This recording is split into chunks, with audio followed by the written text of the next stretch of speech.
My name's Rachel Lynn. I'm 33, and for as long as I can remember, I've been the designated adult of my family. Not the eldest cousin, not a parent. Just the one who always picks up the slack when things fall apart. I'm the planner, the fixer, the person who remembers birthdays, keeps track of appointments, and always has a charger in her bag. You know, that one person every family leans on. Yeah, that's me. And I'm tired. I work as a project manager at a fintech startup, which sounds fancy until you realize it just means I spend my days herding grown adults through deadlines they forget they agreed to. My calendar has more color coding than a preschool classroom, and my brain never shuts off. Tasks, schedules, contingencies. People say I'm so organized. Like it's a compliment. Like it's not the result of being raised in a family where chaos was the default and planning was the only way I survived. In my world, stability isn't just a preference, it's survival. My parents, immigrants from Taiwan, raised me with two rules: work hard and take care of your family. And by family, they mostly meant my younger sister, Melody. Melody is 28, charming, magnetic, unpredictable. She's the type who floats through life like the rules don't apply. Because for her, they usually don't. She's the creative one, the dreamer. Mom says she just needs the right environment to bloom. Meanwhile, I've been blooming quietly in the background for over a decade with no applause. Let me paint you a picture. It's a Sunday afternoon. Family dinner at my parents' house. I show up 15 minutes early because of course I do, to help Mom prep in the kitchen. I'm slicing scallions and monitoring the rice cooker like I'm working a double shift at a restaurant I don't even own. Dad's on the couch, half watching a basketball game with the volume muted, half pretending he doesn't hear Mom ask for help. Then, 25 minutes late, the front door swings open like a Broadway curtain. Enter Melody. She's wearing an oversized cardigan that probably cost more than my monthly grocery budget, sunglasses on her head, like she's just flown in from somewhere fabulous, even though she lives 10 minutes away. She drops her purse, kisses Mom on the cheek, and lets out this long, theatrical sigh. Do we have any sparkling water, or just the sad kind from the sink? I pause mid-chop. The sad kind's free.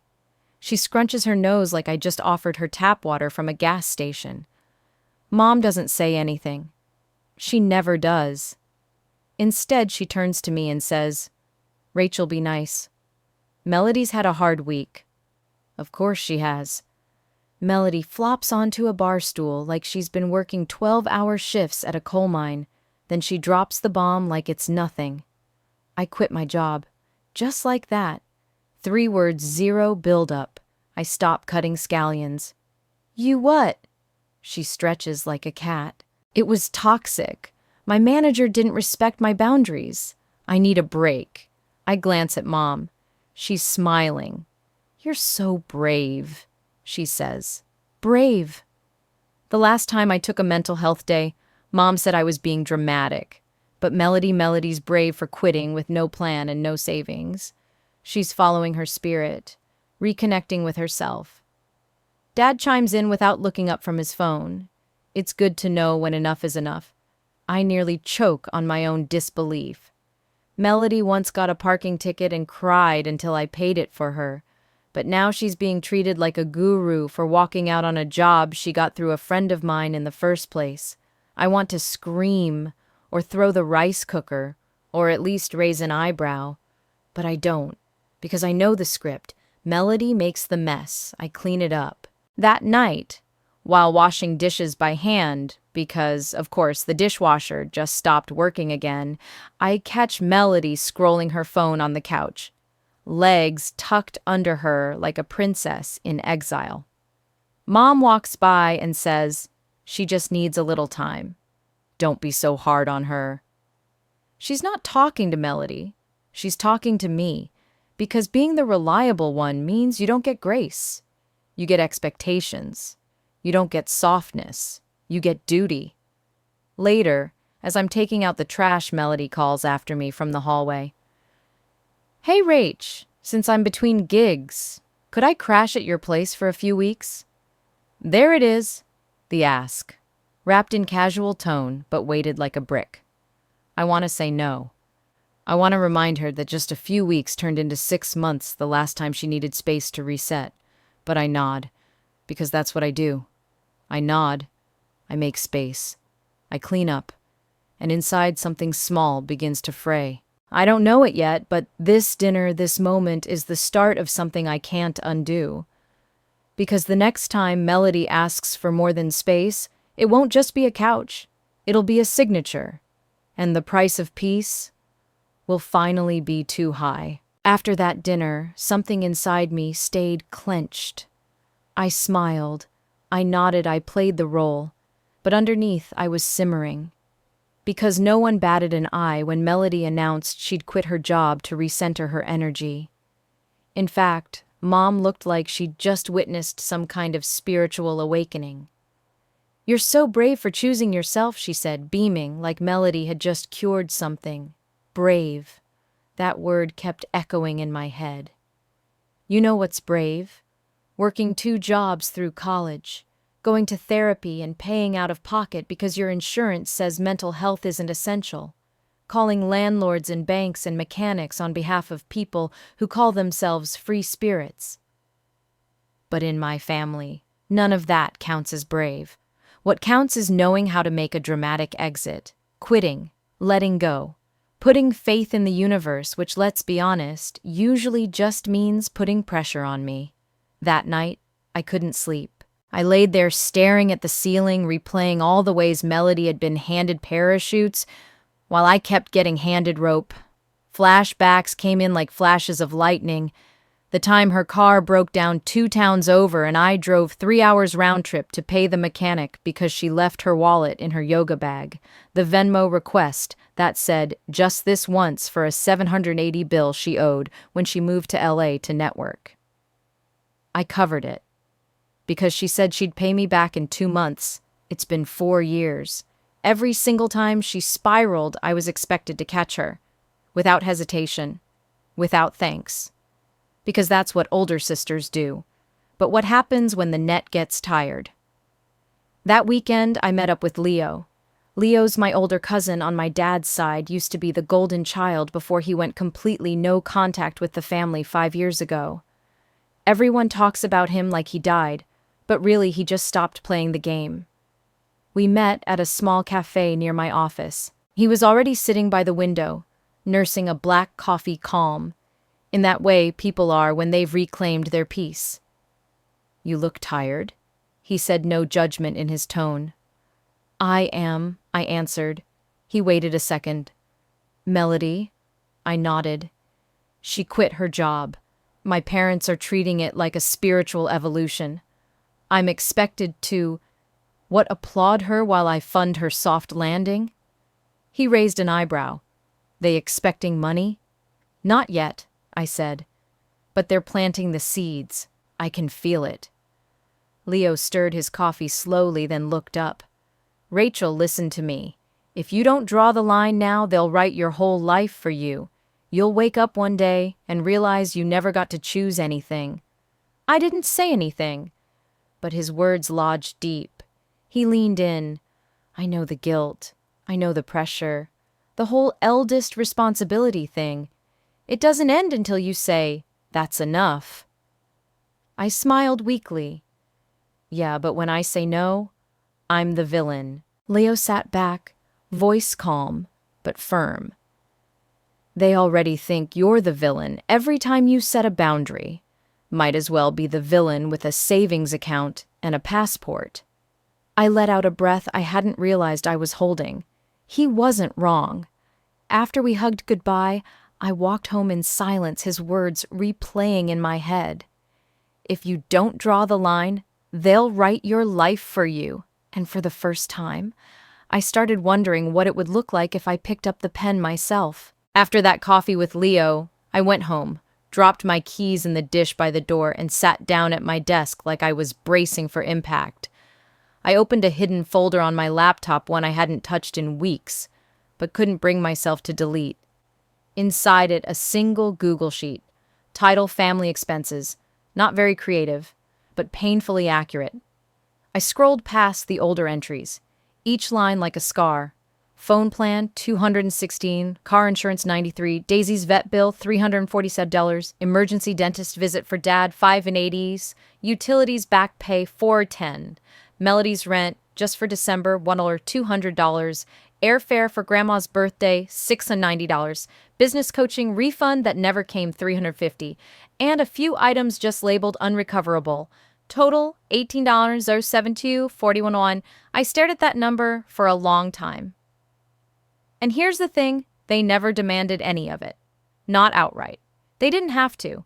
It was always wrapped in soft words like, "You're so good with money," or "We just need a little help this month." And because I wanted to be good, because I was raised to be useful, I said, yes, again, and again, and again. At first the sheet was just a record. Then it became a journal. Now it felt like a confession. I love my family. I really do. But sometimes their love feels like a job I never applied for. Like I only matter if I'm solving something for them, paying for something, fixing something. It's not hate, it's exhaustion. There's a difference. That night I was going through emails when a new one popped up. Subject line, offer letter. Amsterdam position. My heart actually skipped. I clicked it open. Full relocation package. Company paid apartment for 12 months. Salary bump. A team of my own. And maybe the most important line of all, autonomy in your new role. I sat there frozen, rereading the word autonomy like it was poetry. This was it. My out. A fresh start in a city where no one knew my family, where no one would ever text me, "Hey, quick favor," at 1 a.m. Where the only person I'd be responsible for was me. And yet, I didn't reply. I didn't forward the email. I didn't even mention it to anyone. Not mom, not dad, not Melody. Definitely not Melody. Because I already knew what they'd say. They'd call it abandonment. They'd say you're running away. They'd say family comes first. And somehow they'd make me feel guilty for even considering putting myself first. I closed the laptop, sat back, and whispered, "You're allowed to want something else." But saying it out loud didn't make it feel any more real. Because after years of being the dependable one, even freedom starts to feel like betrayal. 3 days after the Amsterdam offer landed in my inbox, Melody showed up at my door, unannounced. Of course. She didn't even knock properly, just tapped the glass like she forgot we weren't roommates in a rom-com. Jasper was with her, that boyfriend she met at a sound bath 2 months ago. The one who called himself a visionary, but still owed back rent on his last 3 places. They both walked in like I'd invited them. Melody kicked her shoes off and spun around in my living room, like she was checking the feng shui. "Your place is so grounding," she said. "It's like begging for abundance." I blinked. "Okay, what's going on?" She looked at Jasper. He gave her a little nod, like this was a performance they had rehearsed. Then she turned to me, eyes wide and sweet. "So, we've been working on something, a project, a passion, really." "Here it comes." Jasper jumped in. "It's a wellness collective / creative space / event studio. We're calling it Haven Flow." Haven Flow, I repeated like tasting something bitter. Melody beamed. "It's a safe space for growth healing, digital content, and brand activations." I stared at them. "So, a room," she giggled. "You're so literal." Then she pulled out a folder from her tote bag and laid it out on my coffee table like we were at a board meeting. Inside were mood boards filled with eucalyptus leaves, crystal displays, and people doing yoga on reclaimed wood floors. One photo had the words, "Curate your frequency," in cursive over a photo of a smoothie bowl. I skimmed the next page. That's when I saw it. A loan proposal. $120,000. Secured by a cosigner. My stomach flipped. Melody leaned in like she was sharing a secret. "We found a space downtown. It's perfect. Natural light, great parking, and the landlord's super chill. We just need someone to help co-sign the loan so the bank moves it forward. She smiled at me like we were kids again, and she was asking to borrow my sweater. It's just your signature. I stared at her. Melody, that's not just anything. That's a six-figure loan. If you default, I'm on the hook for all of it. She brushed it off. But we won't. The universe is behind this. I can feel it. Jasper nodded like that settled everything. We're manifesting a 7-figure year. That's when I heard the front door open again. My parents. Melody had clearly invited them without telling me. I stood up. Seriously? Mom walked in carrying a Tupperware of soup like she hadn't just ambushed my apartment. Sweetheart, she said gently, you know how important this is to your sister. Dad stood behind her, arms crossed. Melody needs support. From family. I crossed mine too. This isn't support. This is a legal contract. Mom softened her tone. You're the most responsible one. The bank will trust your name. You're just helping them get started. I looked at Melody, then at Jasper, who was now looking at my bookshelf like he'd just discovered books. Why don't you ask someone else, I said. Why me? Melody's voice turned syrupy. Because you believe in me. And there it was. The guilt missile. The same one they'd been firing since I was old enough to hold a checkbook. Mom joined in. You're always so level-headed. You think things through. That's why we trust you. I wanted to scream. That's not a compliment. That's a strategy. I turned to my mom. I already help. Every month. Quietly, consistently. And now you're asking me to put my name on a loan I didn't agree to. She didn't blink. Melody needs you now more than ever. And just like that, they made it clear Melody's potential mattered more than my stability. I looked down at the loan form on the table, then back at them, and I didn't say yes. But I didn't say no yet either. Because somewhere deep inside me, I was still wired to feel like not helping meant not loving. And that hesitation, they saw it, and they counted on it. There was a long silence after I said it. No. Just one word. But it was like I'd screamed it across the room. Melody blinked first, like she couldn't believe what she just heard. Then she laughed, but not the light kind. It was sharp, defensive. You're serious? I nodded once. She crossed her arms, voice rising. Wow. So what, you're too good for us now? Too good to help your own family. My jaw clenched, but I stayed calm. No, I'm just not putting my name on a 6-figure loan I didn't ask for. She scoffed. You hate that I have dreams. You always have. Admit it. You've never supported me. That one landed like a punch. I almost said something. Almost reminded her of the rent, the vet bill, the literal spreadsheet of support. But I didn't, because she didn't want the truth. She wanted the narrative. Behind me, I heard Mom's voice, low, disappointed. After everything we've done for you. And there it was, the sentence every oldest daughter dreads. The one that turns every boundary into betrayal. Dad stepped forward. His voice was harder. You're abandoning your family. You think just because you have a job and an apartment, you're better than us. I turned to face him fully. No, I think I'm tired. That quieted the room. Melody's eyes were glassy now. She shook her head like I'd just torn something precious. You're unbelievable. And maybe I was. Because for once, I didn't apologize. I didn't ask them to understand. I just picked up the loan papers from the table, folded them in half, and handed them back to Melody. I love you, I said. But this, no.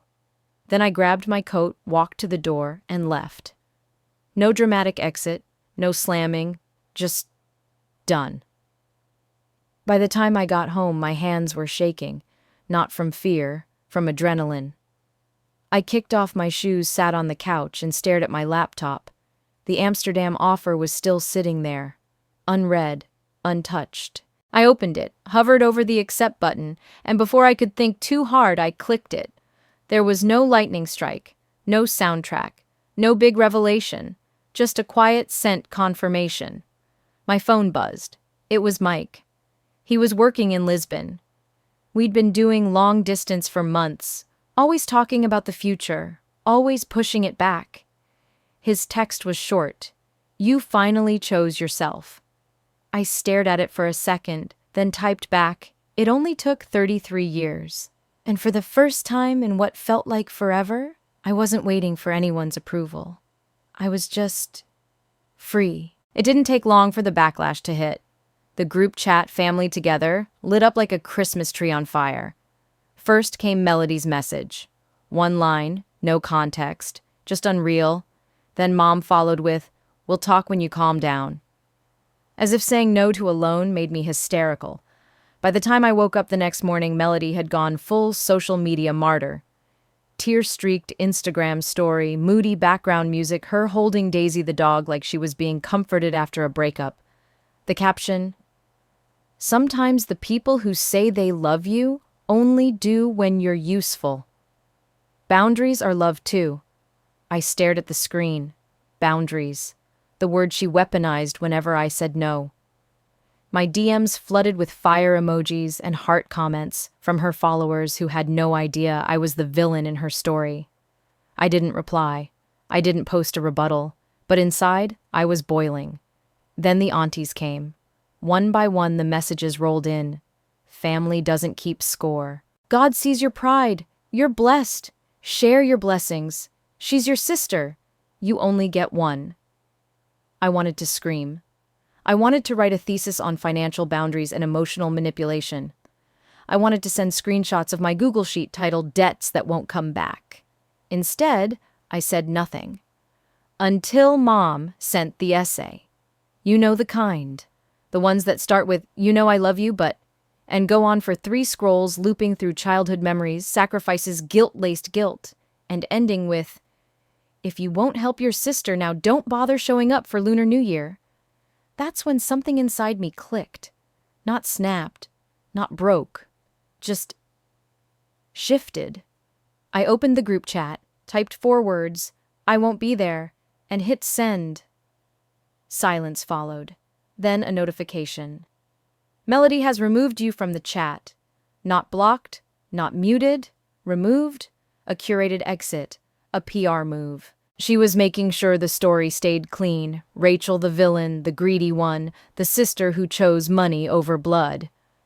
A few minutes later, my phone pinged again. It was a photo. From Mom.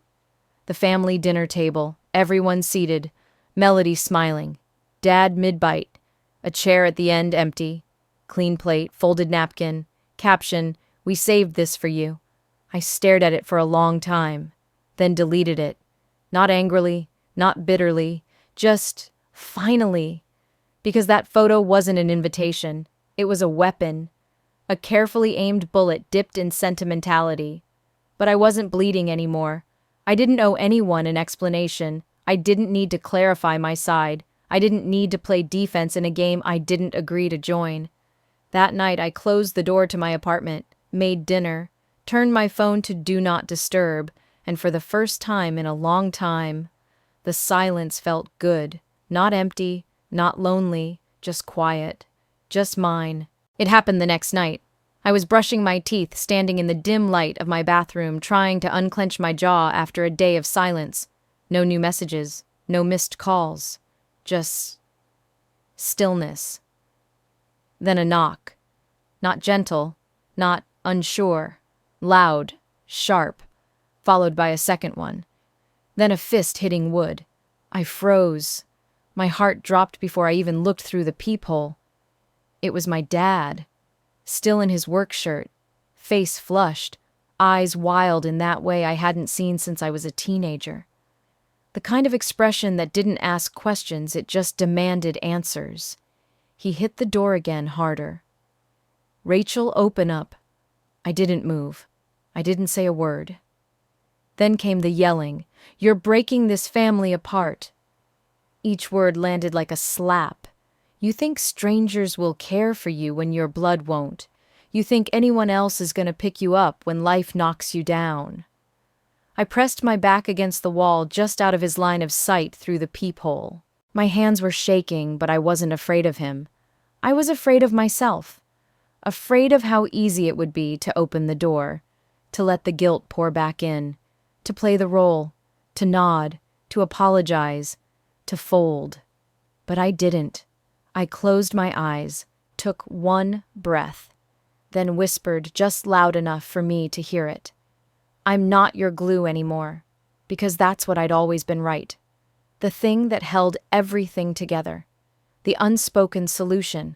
The silent safety net. The glue. But no one ever asks what happens when the glue starts to crack, when it dries out, when it realizes it's not holding a family, it's holding a house of cards. Outside, he kept shouting. I didn't respond. Not once. Eventually, his voice gave out. The footsteps faded. The hallway went quiet again. I waited a long time before I moved. Not because I was scared, but because something in me had changed. That night, I sat on my bed in the dark, phone face down, heart still racing. I opened my notes app, the same one where I used to track bills. Emergencies. Quiet sacrifices no one ever paid back. But this time, I didn't write a transaction. I wrote a truth. I won't co-sign chaos. I won't confuse obligation with love. I won't trade peace for approval. Then I closed the app, put the phone away. And finally, I slept. Amsterdam was gray the day I landed. Gray skies, gray streets, a soft misty drizzle that soaked through my sleeves, but somehow didn't bother me. The city was quiet. Not empty, just still. After everything, it felt like the first deep breath I'd taken in years. Customs, baggage claim, a cab ride through narrow canals and quiet neighborhoods. My new apartment was small, one-bedroom white walls, a little kitchenette with exactly 2 mugs in the cupboard. But it was mine. No shared bills, no backup plans, no one's name on anything but mine. For the first time in my life, every lock, every key, every password belonged only to me. I dropped my suitcase in the middle of the floor and just stood there. No buzzing phone, no group chat spiraling into chaos, no guilt texts pretending to be concern. Just silence. And peace. Not the performative kind. The real kind. The kind you feel in your chest when there's no one left to impress, defend yourself to, or explain anything for. I unpacked slowly, one drawer at a time. No rush, no pressure. Then I sat down at my desk, opened my laptop, and pulled up the Google sheet I hadn't touched since the night my dad came to my door. Family expenses. I hovered over it for a second, then deleted it. No hesitation, no drama, gone. It wasn't anger, it wasn't revenge, it was release. Next, I walked to the corner shop and bought a SIM card. Dutch number, Dutch provider, new digits. No more calls from Mom's cell or Jenna, do not answer. New bank account, new contact list, new emergency contact Mike, new boundaries. That night, Leo texted me. Proud of you, cousin. Short, simple. Exactly what I needed. I stared at the screen and let that one sentence land fully, because he knew what it cost to choose peace. It doesn't sound like much, but letting go of the person everyone expects you to be feels a little like mourning a ghost of yourself. The next day I bought groceries, walked the canals, got lost. Didn't panic. I ordered a coffee in broken Dutch. The barista smiled anyway. And then Friday came. Mike arrived.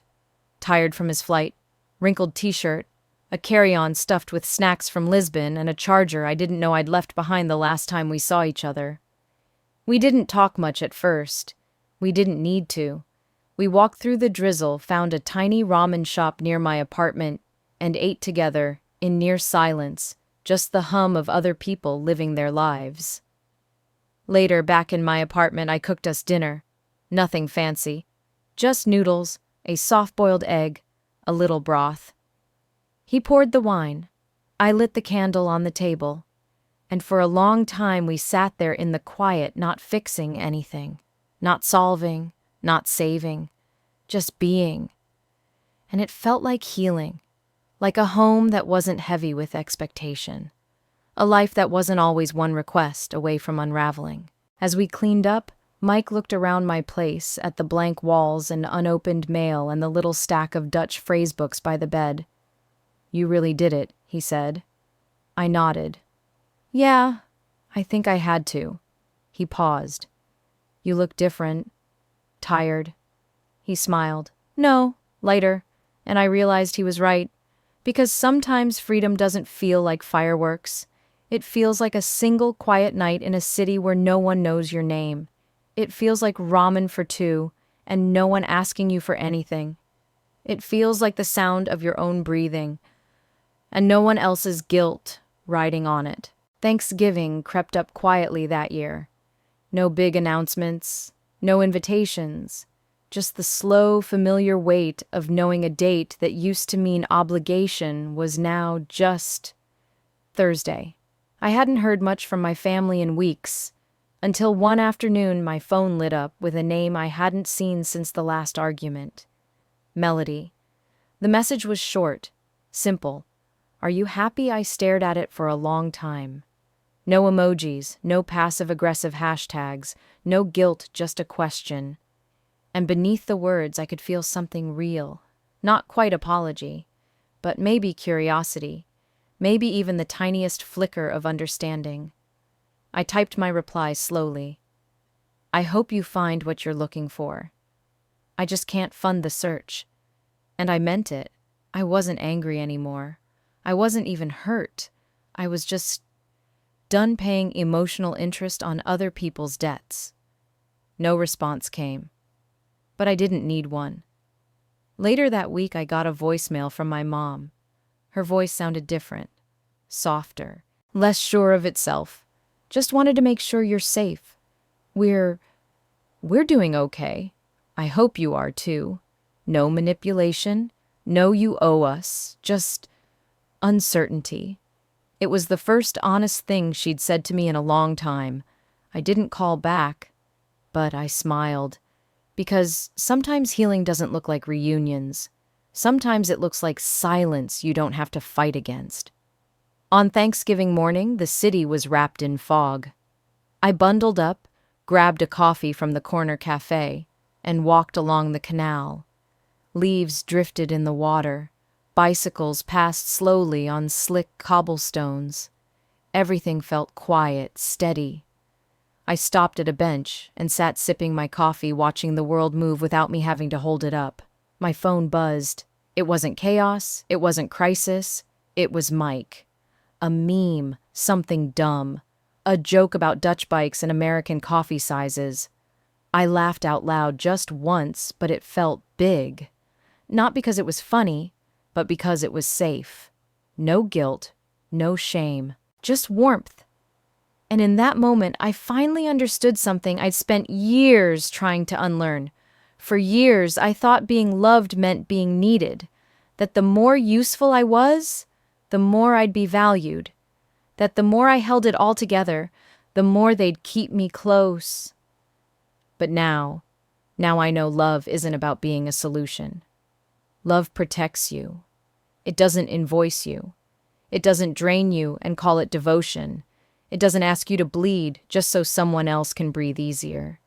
They said I'd regret choosing myself. They said I was selfish, cold, unreasonable. But they were wrong.